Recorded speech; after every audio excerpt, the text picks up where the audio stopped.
siang semuanya, selamat hari Sabtu. Malam minggu dong ya nanti malam ya. Saya Karo, sore hari ini siap menemani Anda di acara Ruby No Secret. Ada Daniel juga yang menemani kita hari ini dan ada Kak Seto, ada Kak Ros, ada Kak Seto. Dan ada Siti Badriah dan juga nanti ada bintang tamu lagi yang lain yang akan berbagi cerita. Tapi kita ke pojokan dulu yuk, membahas apa sih yang lagi ramai menuai komentar-komentar netizen, berita-berita yang datang, baik itu datang dari dunia nyata atau dari dunia maya. Oke, ini dari dunia maya ya, masih cerita bersambung rumah tangganya Ricis dan Rian ya. Jadi Ricis itu bikin konten vlog, konten vlog di YouTube gitu. Jadi ternyata waktu dia liburan ke Jepang tuh ada endorse, tapi endorse-nya tuh kayak sepatu buat laki. Maka thumbnail judulnya adalah untuk Papa Moana. Gitu gak sih? Iya kan? Ada cuplikannya ya? Coba kita lihat cuplikannya. Ini waktu itu kayaknya dia pergi ke Jepang gak sama Rian kan emang ya? Iya. Itu kesukaannya Papa Moana. Katanya Ica sih di sini di Jakarta ada yang yang enggak. Kalau yang mana suka yang mana ya? Sebenarnya aku lirik, aku suka banget tadi sama yang ini. Lucu nggak sih? Makanya Mona belum punya nih. Papa Moana. Mona pilihin buat Papa yang mana? Bagus nggak nih buat Papa Moana? Dia belum punya sih yang ini. Nah lagi ya. Terakhir kan dia ulang tahun kan aku beli 42 kata Ajir. Kecil. Ada ini buat Papa Moana.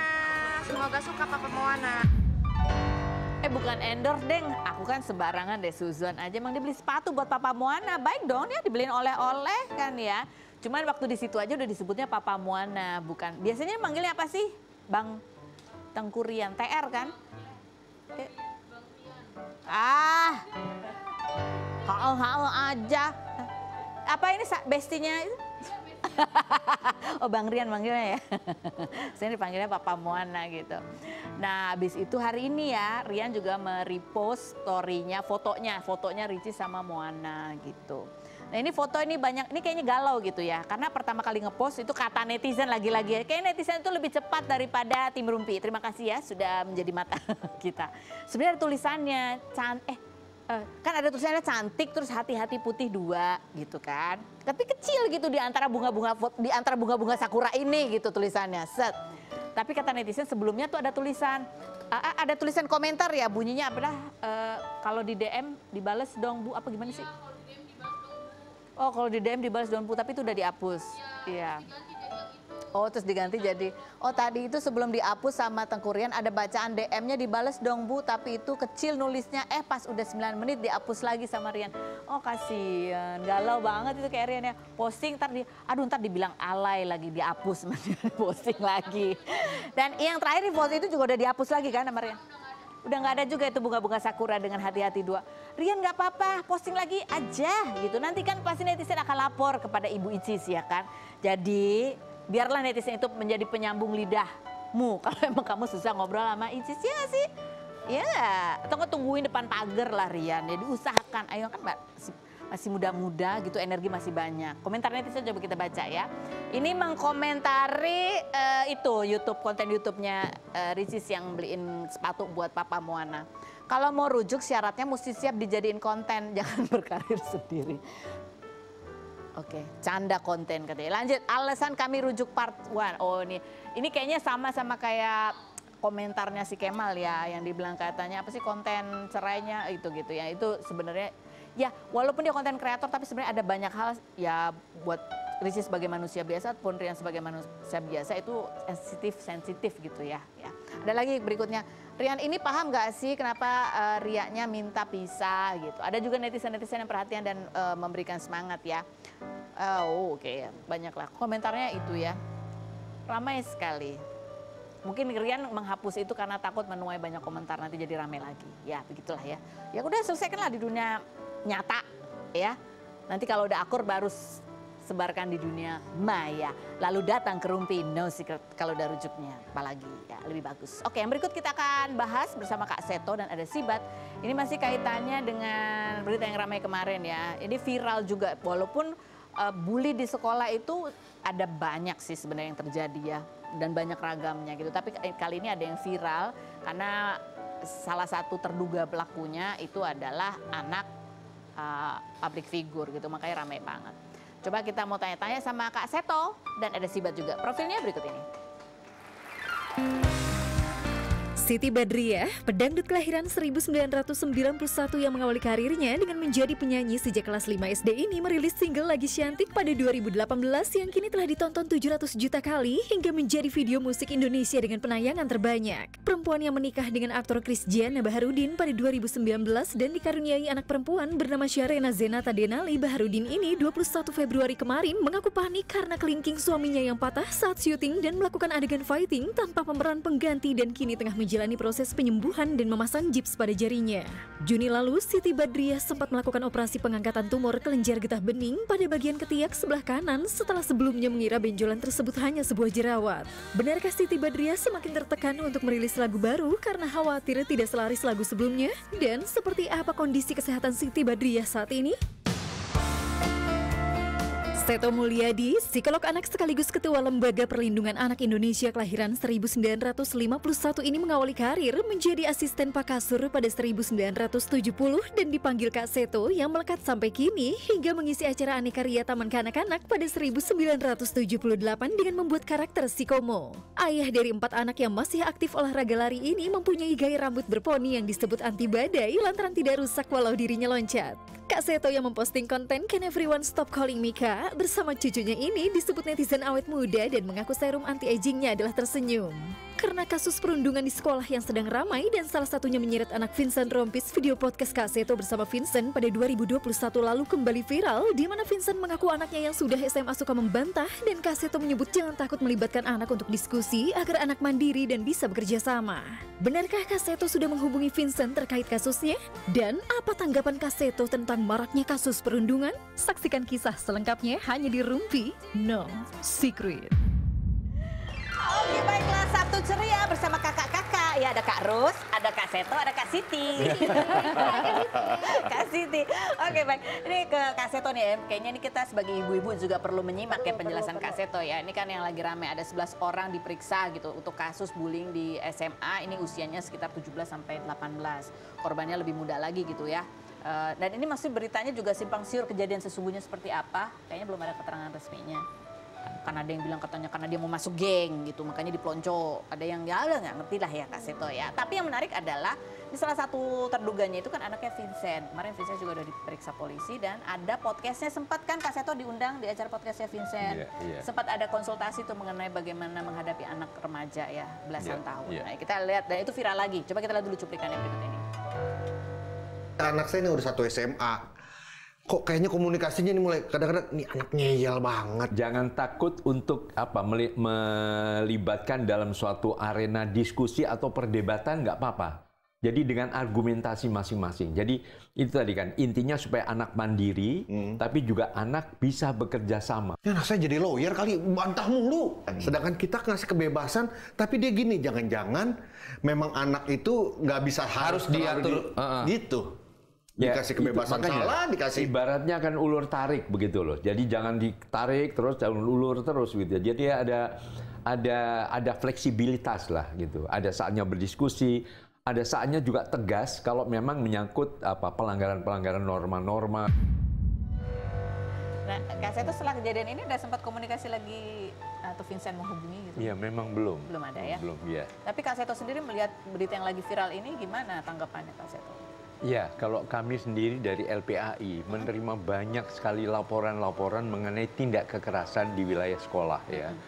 Nah, kita juga harus menyadari bahwa Undang-Undang Perlindungan Anak dengan tegas mengatakan setiap anak wajib dilindungi dari berbagai tindak kekerasan di lingkungan sekolah, baik oleh pengelola sekolah, oleh guru-gurunya maupun oleh teman-temannya. Oh, jadi ada tanggung jawab sekolah di situ dan tanggung jawab lingkungan teman-temannya juga ya? Iya, jadi intinya mohon guru menciptakan sekolah yang ramah anak, yang nir kekerasan. Tidak boleh ada pembiaran terjadinya kekerasan, apakah sifatnya bullying atau sekarang mulai dipopuler istilahnya ragging atau perpeloncoan, seolah ini memang memasuki ini. Apapun juga, tapi mohon tidak ada kekerasan. Walaupun itu terjadi di warung dekat sekolah? Ya, intinya lingkungan sekolah. Jadi selama masih ada kegiatan, misalnya baru pulang sekolah, lalu di warung dekat sekolah dan sebagainya, itu adalah lingkungan. Ya. Sekolah. Okay. Jadi ini juga menunjukkan kurangnya kedekatan dan monitoring, ya kedekatan, persahabatan antara guru dengan para siswa. Kan kita juga menganjurkan para guru, para orang tua, para pendidik menjadi sahabat anak. Bukan sekedar bos, komandan, atau instruktur yang main perintah harus gini, tapi juga mendengar suara Aku anak. setuju banget Kak Seto. Ya, apalagi kalau itu terjadi di lingkungan sekolah, kayaknya kok rasanya nggak adil kalau sekolahnya tuh lepas tangan gitu ya. Iya, setuju betul. Kan? Ini dengan kayak ada sanksi misalnya di DO gitu, Kak Seto setuju nggak sih? Kalau aku sih agak... Ya, intinya jangan seolah-olah balas dendam. Kalau begini harus begini dan sebagainya. Jadi apapun juga peraturan-peraturan yang ditegakkan di sekolah, mohon juga dikomunikasikan dengan siswa. Artinya bahwa menciptakan sekolah yang ramah anak bukan hanya tugasnya guru, tapi juga guru, kepala sekolah, komite sekolah, dan juga para siswa sendiri. Siswa dan orang tua ya? Dan orang tua, ya komite sekolah adalah para wakil dari para okay. orang tua. Jadi semuanya gitu ya? Iya, betul. Jadi apa sih sebenarnya idealnya? Harusnya itu kan ada teguran gitu ya, paling enggak lah. Supaya, iya, artinya kalau ada komunikasi, jadi komunikasi itu dilembagakan. Jadi misalnya setiap akhir minggu, setiap akhir bulan ada pertemuan antara guru dengan para siswa. Juga mendengar suara siswa, gimana? Wah, misalnya ada laporan waktu itu kemarin guru fisika kok colek-colek, misalnya kok ada pelanggaran-pelanggaran yang sifatnya justru kekerasan, tapi kekerasan mungkin seksual, emosional, kekerasan fisik dan sebagainya. Kecil mungkin itu yang harus udah dibicarakan dan dibahas. Jadi nggak nunggu yang sampai belum gitu baru ambil tindakan gitu kan? Iya, karena isi pendidikan bukan hanya iptek. Isi pendidikan ada 5. Pertama adalah justru etika. Nah, etika ini baik siswa, guru, orang tua dan sebagainya. Kedua, estetika. Keindahan, kerapihan, termasuk keindahan cara bertutur kata, berkomunikasi. Baru ketiga iptek, keempat adalah nasionalisme, bangga sebagai anak Indonesia, dan kelima adalah kesehatan. Ini bisa kesehatan fisik, tapi juga kesehatan mental. Anak tidak frustrasi, tidak baper, tidak mudah emosi, meledak, agresif. Nah, ini semua adalah isi pendidikan yang ditegaskan di dalam cara mendidik anak-anak di Indonesia. Itu sudah ada sebenarnya undang-undangnya. Sudah, di dalam undang-undang perlindungan anak begitu ya, pada saat terjadi kasus seperti ini, itu tanggung jawab sekolah itu juga tertulis nggak sih di dalam undang-undang? Iya, jelas ya. Jelas. Ada dan sanksinya. Dalam hal ini mohon juga monitoring dari Kementerian Pendidikan, khususnya Dinas Pendidikan setempat, kalau misalnya ada pembiaran terhadap tadi bullying, karena banyak bullying atau perundungan ini turunan dari generasi ke generasi, tapi juga adanya pembiaran. Nah, ini kan kata Bang Napi kan bilang, kalau suatu tindak kejahatan bukan hanya niat dari pelakunya, tapi juga adanya kesempatan. Waspadalah. Iya, karena kalau ada pembiaran berarti pihak sekolah juga harus bertanggung jawab gitu kan. Betul. Ya, saya setuju sih ya, karena kalau lihat sekarang ini berbagai macam berita gitu ya, terus kemudian anak-anak, saya melihatnya ya, terduga pelaku ini kemudian juga banyak dibully oleh netizen. Jadi korbannya jadi satu korban yang memang secara langsung, kemudian yang lain lagi adalah korban dari dunia maya gitu. Dan mungkin pelaku ini dulunya juga korban. Jadi kalau tidak ada treatment psikologi, tidak segera diterapi dan sebagainya, ya rasa membara, dendam, wah nanti saya gilirannya juga akan melakukan ini, bisa saja. Oke. Nah, ini kemarin kan juga Vincent sudah datang ya, dimintai keterangan, dan dia juga sudah memberikan keterangan kepada rekan-rekan media, begitu ya. Harapannya bisa itu diselesaikan secara kekeluargaan. Coba kita lihat cuplikan statementnya Vincent berikut ini. Kejadian atau peristiwa yang terjadi saat ini, dan juga harapannya sih semoga tidak akan ada lagi peristiwa-peristiwa atau kejadian seperti ini di masa mendatang, baik di lingkungan sekolah maupun di lingkungan terdekat, semuanya tidak ada lagi. Lagi saya masih berusaha membuka pintu komunikasi dengan pelapor untuk biar semua ini masalah bisa diselesaikan secara baik. Dan semoga bisa menemukan titik terang untuk berdamai dan berdiskusi, dan juga ya semua bisa kembali normal lagi. Nah, Kak Seto, ini kan perilaku bulian atau korban bully itu kan juga efeknya macam-macam ya. Mungkin kayak yang terlihat itu secara fisik begitu ya, ada berat, ada ringan sampai berat. Tapi kan juga ada mental gitu. Nah, ini ketika ada kejadian seperti ini, baiknya itu diselesaikannya seperti apa sih? Kalau ini kan dilaporkan kepada pihak polisian, ada unsur pidananya. Iya, kalau memang sudah masuk ke ranah hukum, memang untuk anak itu ada undang-undang sistem peradilan pidana anak. Jadi sanksi-sanksinya juga dipertimbangkan mengenai usianya dan sebagainya. Apakah bisa dalam diversi, bisa jadi dengan penyelesaian secara baik-baik, secara damai, atau memang juga harus tetap tegas, tapi pemidanaannya tidak berdasarkan dendam yang justru akan membuat parah perkembangan jiwa sang pelaku ini, tapi intinya supaya perilakunya ini tidak terulang lagi. Jadi bukan kayak ditahan penjara berapa tahun gitu. Iya, artinya kalau istilahnya kan sekarang bukan lapas atau penjara anak, bukan, tapi lembaga pembinaan khusus anak. Beda ya? Iya, tempatnya jadi beda. artinya suasananya berbeda, caranya berbeda, anak juga tetap mendapatkan hak-haknya, dikunjungi orang tua, kemudian juga mendapatkan haknya untuk melanjutkan pendidikan, mungkin dengan cara online atau dengan cara informal semacam homeschooling dan sebagainya. Jadi haknya sebagai anak tetap harus terpenuhi. Intinya adalah agar perilaku ini tidak terulang atau tidak semakin parah sehingga pada saat dewasa justru menjadi pelaku-pelaku kriminal yang lebih berbahaya. Jadi perilakunya tidak terulang tetapi juga tidak mengorbankan atau membuat masa depannya menjadi lebih sulit gitu betul, ya. Betul. Dan ini termasuk juga berapa lama gitu kalau untuk anak-anak, atau dan yang dimaksud dengan anak-anak itu sampai batas usia berapa dan hukumannya itu maksimalnya seberapa sih Kak? Ya, definisi anak adalah 18 tahun ke bawah. Iya. Jadi ini terduga pelaku ini masih hitungannya masih anak-anak. tergolong anak ya. Artinya semua juga mengacu pada undang-undang sistem peradilan pidana anak tadi, ada persyaratannya dan sebagainya, tapi arahnya adalah bukan seperti orang dewasa. Jadi betul-betul mendapatkan treatment psikologis yang tepat sehingga anak merasa menyadari kekeliruannya dan tidak pernah akan mengulang lagi, bahkan akan bisa mengembangkan perilaku yang lebih positif. Gitu. Nah ini dengan misalnya nih ada sanksi bisa dikeluarkan dari sekolah, menurut Kak Seto itu apakah tepat, mengingat bahwa sekolah itu sebenarnya juga turut punya andil, punya tanggung jawab gitu? Iya, iya. Artinya apapun juga dilakukan demi kepentingan terbaik bagi anak. Oh, terbaik bagi anak, ya, kalau misalnya justru di tempat itu dia kemudian dibully, kemudian apapun dari netizen sekarang juga makin dia tidak nyaman, ya mungkin istilahnya ya dipindah ke lingkungan yang lebih tepat. Misalnya tadi, mungkin ada sekolah lain, misalnya juga jalur pendidikan non formal atau informal, homeschooling dan sebagainya, agar prosesnya tumbuh kembangnya menjadi lebih positif. Jadi istilahnya kalaupun dikeluarkan itu bukan dikeluarkan gitu dalam arti bukan sebagai pembalasan dendam atau sebagai sanksi hukuman berat, tetapi justru untuk mempertimbangkan mendidik dan mengembangkan. Oke, baiklah. Nah, ini kamu sendiri dengar berita ini, kalau aku sih ya dengar berita ini aku langsung tanya anakku, kamu nggak ngebully adik kelas? Karena juga gitu kok di rumah. Sore nanti kalau kamu ada yang bully gimana nak? Bilang sama mami ya, seperti gitu. Walaupun dia belum ngerti ya. Iya, tetap gitu. Aku udah kayak gitu duluan. Iya, antara takut dibully sama jadi kepikiran jangan sampai dia jadi pembuli juga gitu ya. Karena faktor bahwa anak seorang public figure itu kan ada beban tersendiri juga ya Kak Seto ya. Iya, artinya juga mohon sesibuk apapun juga jangan ada kata-kata mama sibuk, papa sibuk, nggak ada waktu buat kamu nak. Gitu. Kalau nggak ada waktu buat anak, kenapa punya anak? Gitu. Betul sekali.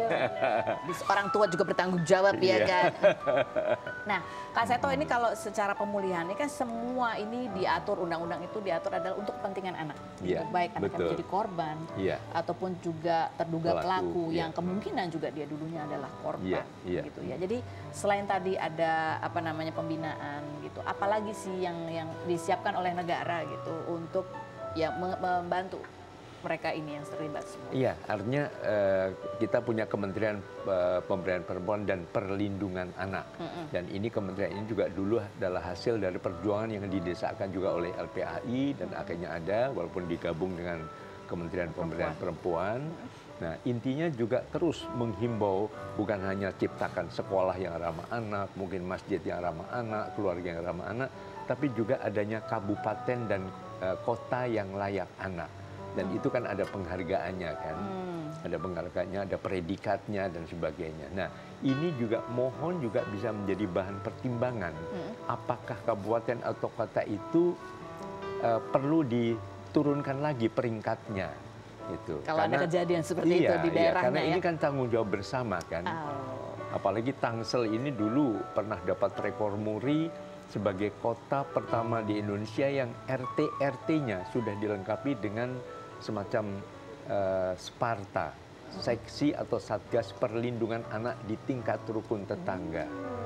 Jadi itu juga membangun komunikasi antar warga, melakukan pendidikan bersama, menyadarkan orang tua untuk juga tidak melakukan kekerasan terhadap anak. Karena kalau anak tidak mendapatkan apresiasi, penghargaan di rumah, bahkan kekerasan, maka dampaknya juga akan mengeluarkan, melampiaskan agresivitasnya sebagai bagian dari frustrasinya ke tempat lain.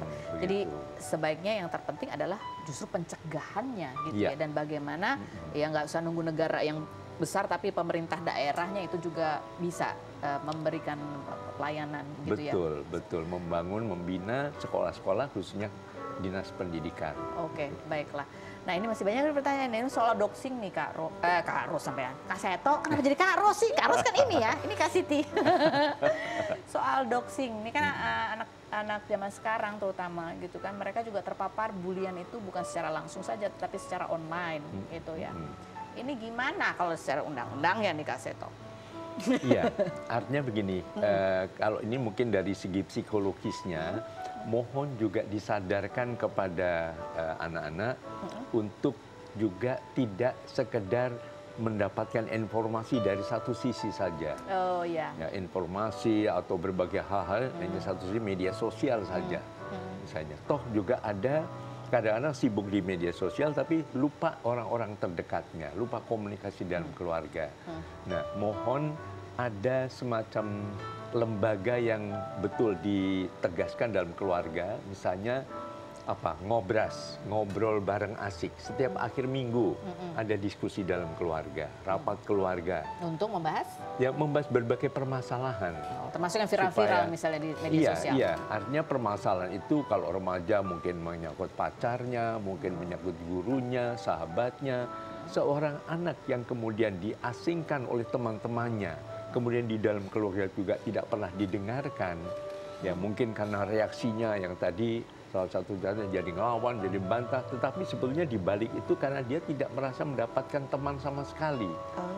Ini salah-salah, justru merasa ya sudah, di dunia ini saya tidak punya teman, tidak punya sahabat, tidak ada yang mengerti, saya pindah ke dunia lain. Mending dunia maya. Dunia lain dunia akhirat. Nah, itu yang sering terjadi. Entah terjun bebas, entah ambil tali rafia di leher dan sebagainya. Jadi ini banyak kasus-kasus anak mengakhiri hidupnya karena juga sudah merasa tidak nyaman di dunia ini. Makanya tadi mohon yang paling utama ayah dan bunda. Ayah dan itu bunda. Yang penting. Jadi ini menjadi penekanan nih, pembelajaran buat kita semua ya, karena kita belum nggak tahu juga faktanya lengkapnya seperti apa. Ini kan baru potongan-potongan berita ya yang kita tangkap ya. Tapi memang tetaplah kita berpihak pada korban gitu ya. Tetap berpihak pada korban. Tapi karena ini adalah anak-anak begitu ya. Sekali lagi apapun yang kita lakukan itu juga demi kepentingan anak. Gitu ya. Perilakunya yang dihukum. Tetapi bukan orangnya yang kemudian direndahkan. Gitu ya. Perilakunya ini supaya dia tidak mengulangi lagi. Tapi yang ditekankan adalah kita sebagai orang tua untuk hadir. Gitu di ya. hati anak-anak. Di hati anak-anak, bukan cuma fisiknya, tapi dengarkan, beri waktu khusus begitu ya. Dan ya kenalilah, fase-fase puber ini kan emang agak antik ya. Betul, penuh dinamika, penuh dengan gejolak dan sebagainya. Emosinya lagi up and down gitu ya. Betul. Itu harus didengarkan. Dan para ayah bunda juga jaga kesehatan mentalnya. Jangan baperan. Mentalnya siapa nih? Mental ayah bundanya. Jadi menghadapi anak yang demikian jangan akhirnya terjadi benturan-benturan, anak yang menjadi korban begitu. Setuju sekali. Ibu anaknya masih lama ya Bu ya. Nanti tanya sama aku lah. Iya. Aku walaupun udah pernah punya anak ABG, begitu punya anak ABG lagi nggak pinter juga tetap. Karena itulah seninya menjadi orang tua ya. Hadir. Oke, baiklah. Oke, sekarang Kak Seto, sekarang giliran Kak Siti. Kita dudukan di kursi fitnah atau fakta. Selain berikut tidak kemana-mana, tetap di Rumpi.